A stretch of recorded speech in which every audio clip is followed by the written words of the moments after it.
ব্রাজিলের নতুন জার্সিতে শয়তানের আকৃতি। তারা এই জার্সির মাধ্যমে বাল দেবতাকে প্রমোট করছে, এটা আমরা অনেকেই জানি না। আমরা অনেকে মুসলমানের সন্তান হয়ে ব্রাজিল আর্জেন্টিনাকে সাপোর্ট করি এবং তাদের পতাকা আমাদের বাসার ছাদের উপরে উঠাই। কখনো আমরা আমাদের বাসার ছাদে কালিমার পতাকা উড়াতে পারি নাই, বাংলাদেশকে ভালোবেসে বাংলাদেশের পতাকা উড়াতে পারি নাই, কিন্তু তাদেরকে আমরা এতটা মহব্বত করি, কিন্তু তারা মুসলমানও না, আল্লাহকে তারা বিশ্বাসও করে না, তারা বাল দেবতাকে প্রমোট করছে। এটা কি আপনারা জানেন? আল্লাহ পাক রব্বুল আলামিন এই বাল দেবতার ব্যাপারে নিজেই বলে দিয়েছেন। কোরআন খুলেন 23 নম্বর পারার 9 নম্বর পৃষ্ঠার 10-11 নম্বর লাইন, সূরা সফফাতের 125-126 নম্বর আয়াতে আল্লাহ তাআলা বলে দিয়েছেন, আতাদউনা বা'লা ওয়া তাযারুনা আহসানাল খালিকিন। আল্লাহ তাআলা বলছেন, তোমরা কি বাল দেবতাকে ডাকছো? শ্রেষ্ঠ যিনি সৃষ্টিকর্তা তাকেই তোমরা ভুলে গেছো। আল্লাহ রাব্বাকুম ওয়া রাব্বা আবাইকুমুল আউয়ালিন, যে তোমাদের প্রভু এবং তোমাদের পূর্বপুরুষদের প্রভু। আমরা সেই আল্লাহকে ভুলে গিয়ে আমরা এখন এমন যাদেরকে সাপোর্ট করছি যারা আল্লাহকে বিশ্বাস করে না, বাল দেবতাকে প্রমোট করছে।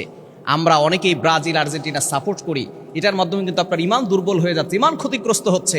এবং নবী সাল্লাল্লাহু আলাইহি ওয়াসাল্লাম নিজে বলে দিয়েছেন, মান তাশাব্বাহা বিকওমিন ফাহুয়া মিনহুম, the person with whom he is in love with him. যার সাথে যার মহব্বত তার সাথে তার কিয়ামত। সুতরাং আপনি ভালোবাসবেন এমন যাদেরকে যারা আল্লাহকে মহব্বত করে, আল্লাহকে ভালোবাসে। সুতরাং তারা এই জার্সির মাধ্যমে এমনভাবে প্রমোট করে যাচ্ছে। এবং অ্যাপস্টিন ফাইলের কথা আপনারা শুনেছেন। আপনি আর্জেন্টিনার মেসিকে অনেক ভালোবাসেন, তাই না?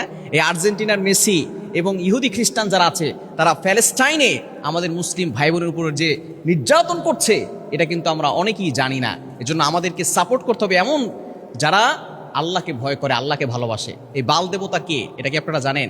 বাল দেবতা প্রাচীন যুগে কিছু লোক আল্লাহকে ভুলে তারা নিজেরা মূর্তি তৈরি করে তার পূজা শুরু করেছে এবং বাল দেবতাকে তারা মনে করেছে সে হচ্ছে আমাদের বৃষ্টি দানকারী, আমাদের রিজিক দানকারী। আল্লাহ পাক রব্বুল আলামিন তখন হযরত ইলিয়াস আলাইহিস সালামকে পাঠিয়েছিলেন এবং তখন আল্লাহ পাক রব্বুল আলামিন ইলিয়াস আলাইহিস সালামের মাধ্যমে প্রমাণ করেছিলেন যে আল্লাহই হচ্ছেন সৃষ্টিকর্তা। এজন্য আসুন, যারা এই বাল দেবতাকে প্রমোট করছে বিভিন্ন ট্যাটুর মাধ্যমে, এরপরে জার্সির মাধ্যমে, আমরা তাদেরকে সাপোর্ট করব না। মুসলমানের সন্তান কখনো তাদেরকে সাপোর্ট করতে পারে না।